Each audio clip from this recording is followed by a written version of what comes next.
De fahitafaraka amin'ny malagasy mpiray tanindrazana rehetra indray na ny eto an-toerana na ny any ampitan-dranomasina rehetra indray ny ekipa rehetra amin'izao fotoana izao. Faly izay mahita anao ary manolotra ny arahaba tsy lany amamiana omba ampira ritsoa de ny ofenoana ny herin'Andriamanitra ny tsirairay avy amin'ity androany ity. Raha misy zavatra tena irian'ny fonay de ny ofenoana ny herin'Andriamanitra, ny toerany ny fanahin'ny fahamarinana ny malagasy rehetra amin'ity androany ity ary izany de anangana kristianina matanjaka ka haharitra hatramin'ny farany satria ny baiboly de milaza fa hoe izay maharitra hatramin'ny farany no vonjena.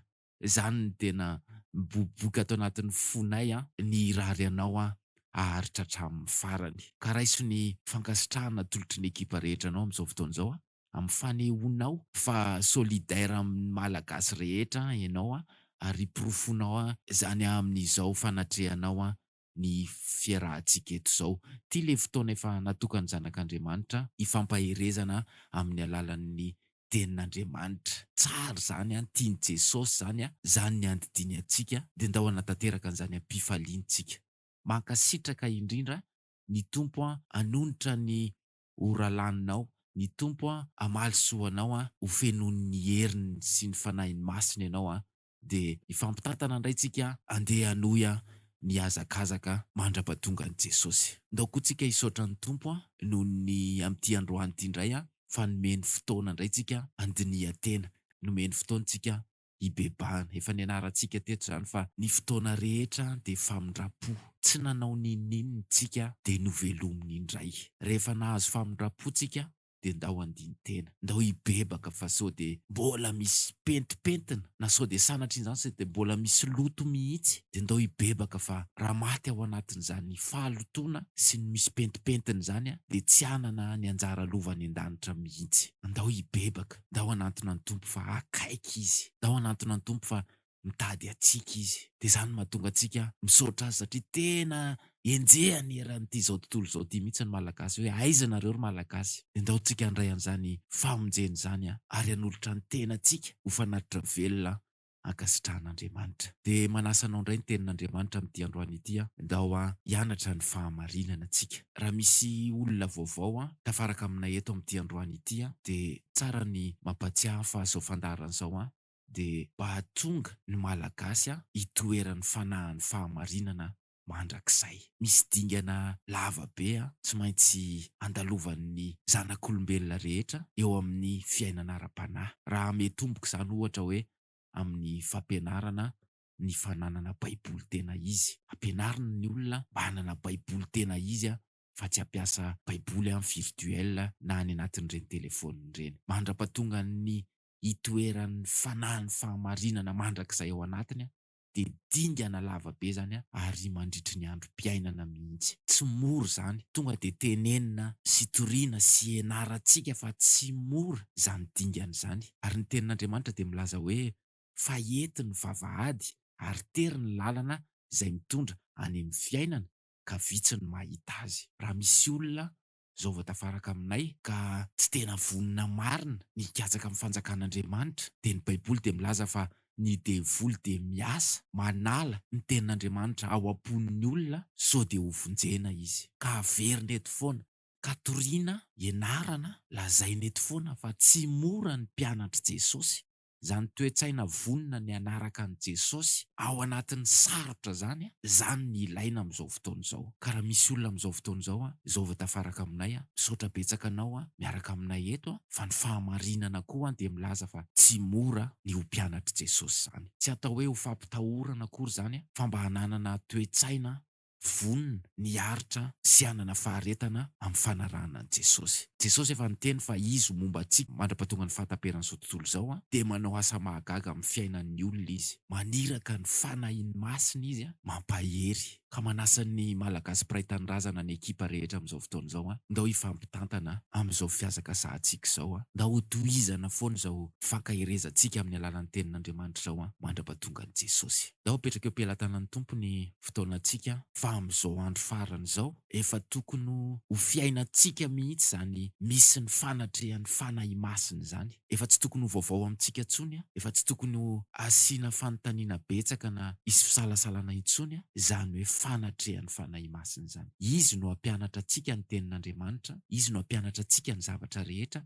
izy no hampatsiaha antsika izay teny lazain'i Jesosy ka tandremo sao dia misy malagasy manadino fangatahana ny fanatrehan'ny fanahy masina. Ampio hivavaka hisaotra ny Tompo dia hangataka ny fanatrehany. Jesosy mekohaka eo anatrehanao zahay faly midera sy mankalaza ny mpanjaka tompony tompo, ilay mitazona ny fanalahidy eny an-tanany, mipetraka eo an-tanana ankavanan'Andriamanitra, manjaka amin'ny hery sy ny voninahitra mandrakizay. Mekohaka zahay faly noho ny fitantananao anay, noho ny fanomezanao indray izao fotoana izao, noho ny fiarovanao anay amin'ny asan'ny devoly, noho ny fahatomombanany zavatra ilaina rehetra amin'ny fianaranay ny teninao. Misaotra betsaka namory anay eto. Jesosy tongava eto ampovoaninay fa tsy mahavita na inona na inona zay raha tsy eto ianao. Zay efa zatra be anao mangataka ny fanatrehanao zay amin'izao fotoana izao. Irao ny fanahinao masina ho amin'ny malagasy rehetra mangetaeta amin'izao fotoana izao. Ampiaiky, ampahery, ampianatra, anadio. Tompo indreto zahay mitady anao, indreto zahay miandry ny famonjenao. Anao inona eto zahay Jesosy raha tsy eto ianao? Tsinotsinony izahay fa noho ny fahasoavanao sy ny famindraponao dia indreto indray zay tafavory eto. Hoentinay ao anatrehanao ny hafalianay, vokatry ny asan'ny fanahy masina satria hifampahery indray zahay amin'ny alalan'ny tenin'Andriamanitra. Ivory zay noho ny amin'ny anaranao mba handraisanay indray fampianarana amin'ity androany ity. Misaotra betsaka miaraka aminay, misaotra betsaka noho ny leo asa mahagaga rehetra ataonao aminay. Jesosy ndao hiaraka aminay hatramin'ny voalohany ka hatramin'ny farany. Arovo zahay mba tsy ho alain'ny devoly izay rehetra efa azonay taminao. Ianao rery ny afaka manao an'izany fiarovana izany. Mamela ny elokay sy ny ditranay tamin'ny fomba fisainana tsy ara-dalàna, ny foratsy, ny fihetsika sy ny adalàna rehetra. Fa androany izay hanolo tena ho anao. Tompo mesa amin'ny tsirairay avy naizanaiza misy azy amin'izao fotoana izao manerana n'ity izao tontolo izao tiany malagasy izay matokony fanatrehanao. Amin'ny anaranao no hanonona ny malagasy rehetra n'izany vavaka izany. Tsika rehetra na hoe amen. Androany tsika dia hianatra fahamarinana anankiray indray ao anatin'ny Baiboly. Andriamanitra no manao fahamaliana ho antsika. Hitantsika amin'ny fiainana amin'izao fotoana izao fa betsaka ny zavatra tsy rariny, ny abus de pouvoir, ny fanenjehana, ny teny maharary azontsika amin'ity fiainantsika eto ambonin'ny tany ity. Dia tonga ny tenin'Andriamanitra androany hampahery an'ireo zanak'Andriamanitra hiaran'izany tsy rariny izany. Ireo zanak'Andriamanitra mandalo fahoriana amin'izao fotoana izao. Ireo zanak'Andriamanitra kivikivy. Ireo zanak'Andriamanitra mila fanasitranana. Tsara aloha ny mamerina an'ity lesona efa hitantsika ity fa itsika dia tsy maintsy miara-miaina amin'ity izao tontolo izao ity. Izay aloha dia fahamarinana anankiray sitrapon'Andriamanitra, tsy asiana discussion, tsy asiana ady hevitra be, tsy hametrahana fanontaniana. Ny Baiboly dia milaza ao amin'ny Matio 7:17 vakiko aminao amin'ny anaran'i Jesosy manao hoe aoka ihany hiara-maniry izy roa mandra-piavy ny fararano, ary amin'ny fararano dia holazaiko amin'ny mpijinja hoe angony aloha ny tsiparifary ka ataovy amboarany mba ho dorana, fa ny varim-bazaha dia taomy ho any an-tsopotro. Fanoharana nataon'i Jesosy zany momba ny fanjakan'Andriamanitra. Dia nohariny tamin'ny varim-bazaha ny zanak'Andriamanitra, dia nohariny tamin'ny tsiparifary ny zanaky ny devoly. Tsy maintsy miara-miaina eto amin'ity izao tontolo izao ity ny zanak'Andriamanitra sy ny zanaky ny devoly. Fahamarinana ray zay ndaontsika ho mpakatoy ny teny fa tsy hanao discussion hoe fa maninona ny sasany mahazo masoandro miaraka amintsika, fa maninona ny sasany mahazo asa, mahazo vady, fa maninona ny sasany tsy marary mihitsy, fa maninona ny sasany toa metimety ny fiainany, fa maninona ny zanak'Andriamanitra ny arany tsy rariny, fa maninona ny zanak'Andriamanitra ny arany fanenjehana. Ndao atao ohatrany tsy misy izany fanontaniana izany fa ndao anaiky ny fahamarinana. Dia hozy ny ten'Andriamanitra hoe aoka ihany hiara-maniry izy roa. Eto tsika, eto ny hitahian'Andriamanitra tsika, dia ndao anaiky an'izay. Ny tantaran'ny Davida Mpanjaka no ndao ianarantsika fa izy koa dia niaran'ny fahoriana, niaran'ny fanendrehana, niaran'izay zavatra mba efa miatra amintsika ihany koa. Vakitsika ny Baiboly ao amin'ny Samuela faharoa, toko faharoa amby roapolo, andininy voalohany ka hatramin'ny 15 amin'ny anaran'i Jesosy. Ary Davida niresaka tamin'i Jehovah ny tenin'izao hira izao tamin'ny andro nanafahany Jehovah azy tamin'ny tanan'ny fahavalony rehetra sy tamin'ny tanan'ny Saoly. Ary hoy izy: Jehovah no arambatoko sy batery fiarovana ho ahy ary mpanafaka. Andriamanitra vatolampiko, izy no itokiko, apingako sy tandroka famonjena ahy izy, manda, avoko sy fialofako, mpamonjiko mamonjy ahy amin'ny herisetra ianao. Iantso an'i Jehovah izay mendrika ho derainao ka dia ho vonjena ho afaka amin'ny fahavaloko. Raha nodidina tamiko ny onjan'ny fahafatesana, ny rikan'ny olona tsy araka an'Andriamanitra nampatahotra ahy. Ny fanaintaina ny elo ny hodidina tamiko, ny sakanay ny fandriky ny fahafatesana, fony azo pahoriana aho dia niantso an'i Jehovah sy nitaraina tamin'ny Andriamanitra. Mihaino tokoa ny feo tao an-tempolony izy ary ny fitarainako dia efa tonga tokoa teo an-tsofiny. Andininy 15 dia niozongozona sy niorooro ny tany ary ny fiorenan'ny lanitra niorooro sy niozongozona satria tezitra Jehovah. Ny ten'Andriamanitra lavalava mivakitsika teo dia maneho fa Davida dia nitaraina tamin'Andriamanitra.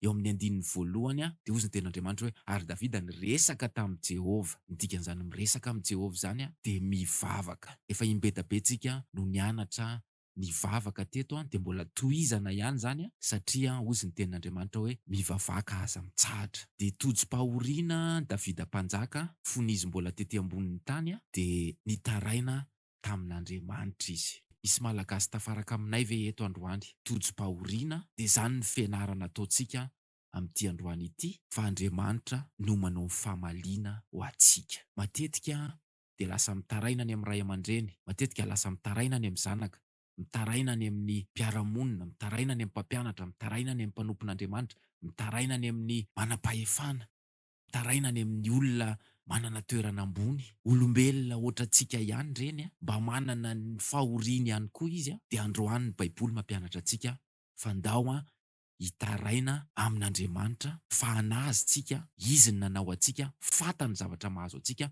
izy ny mpamonjy antsika. Dia zany mahatonga tsika hianatra n'ity tantaran'i Davida ity satria izy koa nandalovany fahoriana ohatra antsika izao ihany. Reflexa voalohany nataon'i Davida Mpanjaka dia niresaka tamin'i Jehovah izy. Ndao arintsika hianatra fa ny reflexa tokony hananana voalohany rehefa tonga ny fahoriana dia ny mitady an'i Jesosy. Tsy mitovy tamin'ny andron'i Davida tsika, izy afaka niresaka direkta tamin'Andriamanitra. Amin'izao fotoana izao tsy maintsy mandalo amin'i Jesosy tsika satria hitantsika le vavaka nataon'i Jesosy ho antsika, fa izy mihitsy kay no mitaraina ho antsika, mifona ho antsika amin'Andriamanitra. Tsisy maharatsy ny mandeha mivavaka direkta amin'Andriamanitra, fa amin'izao andro iainantsika izao dia Jesosy no mitaraina ho antsika, mifona ho antsika eo anatrehan'Andriamanitra. Jesosy maniraka ny fanahy masina hampahery antsika amin'ny ady atrehantsika. Eo amin'ny andininy 15 dia hozy Davida hoe: raha niodidina tamiko ny onjan'ny fahafatesana, ny rikan'ny olona tsy araka an'Andriamanitra mampatahotra. Natahotra mihitsy izy noho ny amin'ny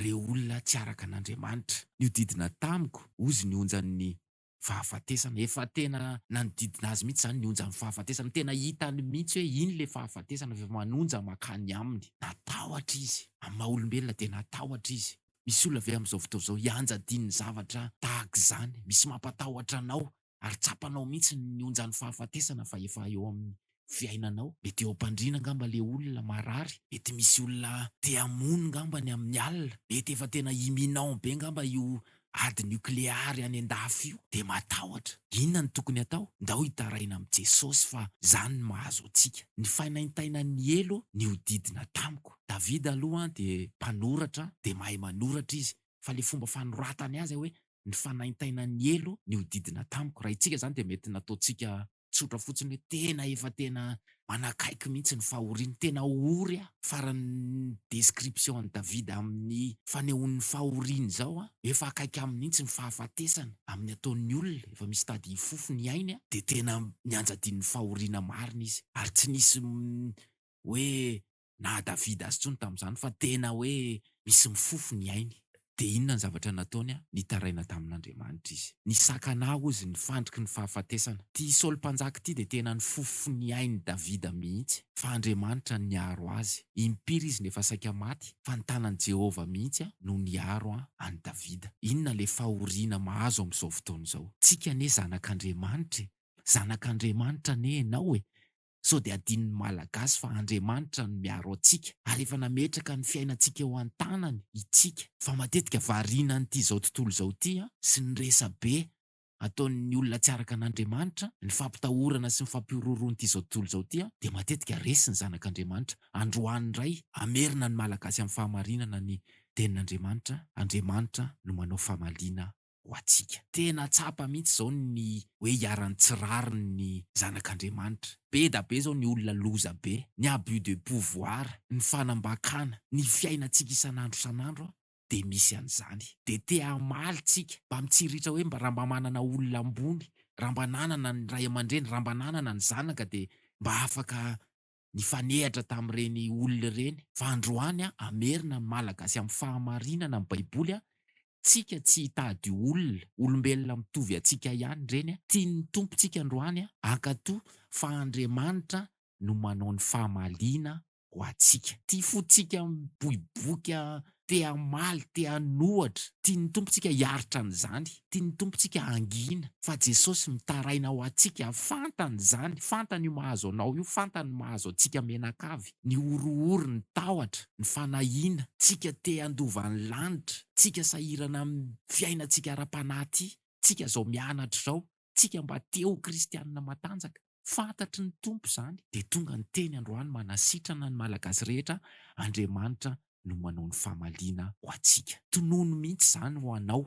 Andriamanitra no manao ny fahamalina ho ahy. Tenenao ampinono zany de iraikitra ho anatin'ny fon'ny malagasy tsirairay avy. 7 amin'ny anaran'i Jesosy, fony azo pahoriana de niantso an'i Jehova sy nitaraina tamin'ny Andriamanitro, niainy tokoa ny feoko tao amin'ny tempoliny izy, ary ny fitarainako de efa tonga tokoa teo an-tsofiny. De ny ozongozona sy ny orooro ny tany, ary ny fiorenan'ny lanitra ny orooro sy ny ozongozona satria tezitra Jehova. Zay le teny manasitrana zay. Tezitra Jehova noho ny aminao, tezitra amin'ny fahavalonao Jehova, ary Jehova rehefa tezitra de loza. Ozy ny tenin'Andriamanitra hoe de ny ozongozona sy ny orooro ny tany. Rehefa maheno orooro tany zany ianao de mitsikihana ao am-ponao ao, fa zay le fomba anehoan'i Jehova ny fahatezerany noho ny aminao, noho i zavatra menjady aminao io. Amely ny fahavalonao zany izy. Ka na de tonga ny orooro tany marina fa mampatahotra zany, fa ny tenin'Andriamanitra milaza hoe de ny ozongozona sy ny orooro ny tany, ary ny fiorenan'ny lanitra ny orooro sy ny ozongozona, satria tezitra Jehova. De manasa anao mba hamaky ny toy an'io tenin'Andriamanitra io, fa ny fahatezeran'i Jehova any amin'ny 7 de mitohitohy any ambany any am'ireo fahavalo zay mpampijaly anao. Tokony aherin'ny malagasy rehetra manomboka izao. Atsika manana ny Jehova Andriamanitra, tompon'ny hery tsy hairefesina, infinité de puissance, tsy takatry ny sainy zany. Andriamanitra rery ny manana an'izany. De tsika ane zanak'Andriamanitra, ndao hanova fihetsika manomboka androany, ndao tsy hanao be taraina amin'olona intsony, ndao tsy hitady olona ambony, ndao tsy hitady manam-pahefana, ndao tsy hitady olona toteny, ndao tsika hitaraina amin'ny Jesosy. Ho tohizantsika mivaky teny mbola ao amin'ny Samuel 2:2 ihany, fa ny 7:7 amin'ny anaran'i Jesosy. Velona Jehova, isaorana ane ny vatolampoko, asandratra ane Andriamanitra ny vatolampy famonjena. Andriamanitra no manao famalina ho ahy ka mampanaiky ny firenena ahy.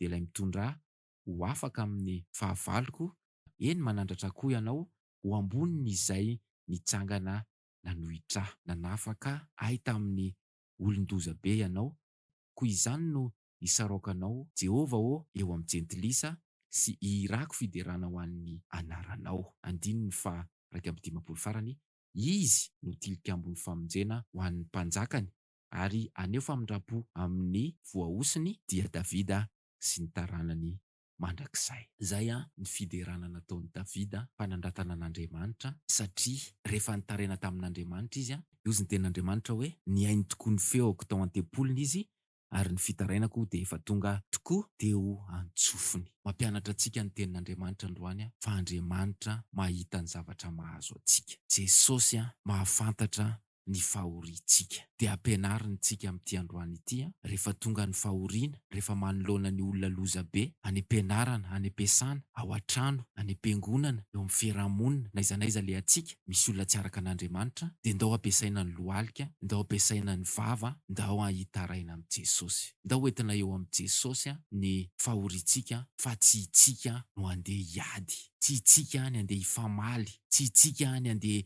hitady olona ohatrantsika ihany, fa raha vao misy zavatra mahazo dia ampiasaina ny lohalika sy ny vava, ndao hitaraina amin'ny Jesosy.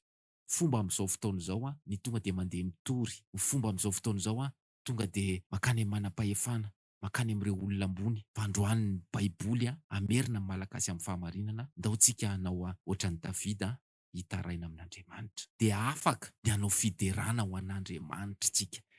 Zay ny fampianaran'ny Baiboly. Tsy afaka hideran'Andriamanitra mihitsy ny olona nandeha nitady olona, fa lasa nisaotra ny olona io, lasa nanome vola ny olona io, dia lasa manana dette morale amin'ny olona io, dia manandratra ny olona io, dia farany lasa manompo ny olona io. Fa tian'ny tompo anehoana ny voninahitsika, anaovany ny asa mahagaga amin'ny fahamaliana ny fahavalontsika, dia hipololotra fiderana ho azy ny vavantsika. Dia zany ty nataon'i Davida ity eto amin'ny andininy no vakitsika teo. Andriamanitra ozy no manao famaliana ho ahy ka mampanaiky ny firenena ho ahy. Dia ilay mitondra ahy ho afaka amin'ny fahavaloko, eny manandratra koa ianao ho amboniny izay nitsangana manohitra. Zany anie ny tadiavintsika. Ataon'ny tompo amin'ny fiainantsika zany. Raha ohatra tsika ka mandohalika mitaraina aminy. Naharary ny nahazo an'i Davida fa efa nionja ny fahafatesana mihitsy ozy ny manodidina ahy. Impiry izy nefa saika maty, ary tsika impiry tsika nefa saika maty, impiry tsika nefa saika voan'ny accident, impiry nefa saika nendahan'ny olona. Raha amin'ny any ampitan-dranomasina any, impiry nefa saika nifanena tamin'ny terrorista. Dia tian'ny tompontsika anehoan'ny voninahiny, dia androany nomeny ny teny manasitrana ny malagasy fa tezitra amin'ny fahavalon'ny zanak'Andriamanitra Andriamanitra. Tezitra amin'ny fahavalonao, tezitra amin'ny fahavalontsika Andriamanitra. Miozongozona sy miorooro ny tany ozy ny tenin'Andriamanitra, fa tezitra Andriamanitra. Mitsikia, mifalifa, tezitra amin'ny fahavalontsika Andriamanitra. Tena tian'ny tompontsika hipololotra fisaorana sy fiderana ho azy ny vavantsika, andohalika eo anatrehantsika hitaraina fa akaiky izy. Na inona mianjady amin'ny malagasy rehetra amin'izao fotoana izao, efa niasa izy hatramin'ny andron'ny Davida mpanjaka, dia mbola miasa koa izy hatramin'izao ndao hisaotra azy fa nositraniny iray malagasy amin'ity androany ity amin'ireo tsirariny rehetra mianjady amintsika. Ninona mianjady aminao, nizaniza mampahory anao, ndao tsika hitaraina amin'ny tompo fa miorooro ny tany, miozongozona ny tany rehefa tezitra Jehova amaly ireo mpampijaly ny zanak'Andriamanitra. Ndao petraka tsika am-pelantanan'ny tompo zany teny zany fa sao dia angalarin'ny devoly. Jesosy mbola mitohy mekoka ihany zahay misaotra anao, manandratra anao ireto ny malagasy dera sy laza voninahitra mandrakizay fisaorana feno no atolotra ianao fa sitrana ny fonay noho ny teninao. Matetika izahay rehefa misy zavatra mitranga dia tonga dia mila vonjy aman'olona. Androany nositraninao ny fomba ratsinay dia nampianarinao zay andohalika hitaraina aminao. Jesosy voaray ny fampianarana, misaotra betsaka mihevitra anay, misaotra betsaka te haneho ny voninahitra ao aminay, misaotra betsaka fa tianao hipololotra fiderana ho anao ny vavanay, hisaotra ankalaza hidera no ny asa mahagaga izay ataonao amin'ny fiainanay. Mino zahay satria efa nataonao tamin'i Davida mpanjaka zany dia nataonao tamin'ireo olona efa be da be eto ambonin'ny tany, dia mbola ataonao aminay koa. Jesosy faly zahay, misaotra betsaka, misaotra noho ny fahamarinanao, ampio zahay hiandry ny famonjenao amin'ny fahanginana. Jesosy irao ny fanahinao masina amin'izao fotoana izao, hikasika ny malagasy rehetra n'aiza n'aiza misy azy, mba ino ny teninao, mba hakatoy ny teninao, mba ho feno hery hiandry amin'ny fahanginana ny famonjenao. Raha ny fiainanay tokotra ny Jesosy nijerena amin'ny maha-olombelona dia betsaka ny tsirariny, ny abus de pouvoir, ny orohoro, ny tahotra, ny fiarahana amin'ireo olona tsy araka an'Andriamanitra. Kanefa rehefa nahazo ny teninao ohatr'izao zay dia mahery faly zahay. Misaotra betsaka nanome ny teninao, misaotra betsaka tia anay Jesosy, misaotra betsaka naniraka ny fanahinao masina nampahery, misaotra betsaka naniraka ny fanahinao masina nampianatra. Jesosy arovo zahay, mangataka ny fiarovanao zahay satria ny devoly dia tady haka n'izany teny izany atao ponay. Zay ankina aminao satria ianao efa niteny hoe tsisy maharombaka izay eo an-tananao, dia indreto ny malagasy rehetra hanolo tena ho eo an-tananao zahay. Misaotra betsaka ny tamin'ity androany ity, dera sy laza sy ny voninahitra ho an'ny mpanjaka amin'ny mpanjaka, tompo ny tompo, velona mandrakizay, miasa ho an'ny malagasy rehetra. Amin'ny anaranao no angatahanay izany vavaka izany, malagasy rehetra na hoe amen. Mankasitraka izay rehetra tafaraka taminay ny ekipa rehetra amin'ity androany ity misaotra betsaka tsy niova radio mametraka mandra-peony izay fa manantena ny mbola hifankahita. Ndaontsika hitaraina amin'Andriamanitra fa izy no manao famaliana ho antsika.